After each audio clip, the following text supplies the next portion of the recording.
Negosyante ka pala, di sana tinutukan mo na lang yun, uwi ka na. Hello minasan, konnichiwa. So for today's video, sasagutin ko to. So guys, sir, thank you po sa comment nyo.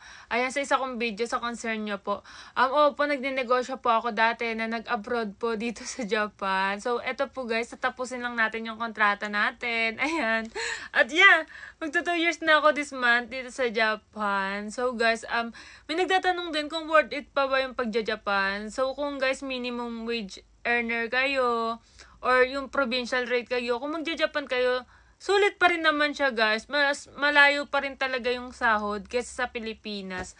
So guys, pero kung meron na kayong stable na negosyo dyan sa Pilipinas at nag-i-income naman, sasabi ko sa inyo, magnegosyo na lang kayo guys. Kasi dito, syempre nga pag empleyado ka, alam naman natin na kahit anong kayod mo, hindi mapapasayo yung negosyo na yun. 'Di ba? Kasi nga empleyado ka lang.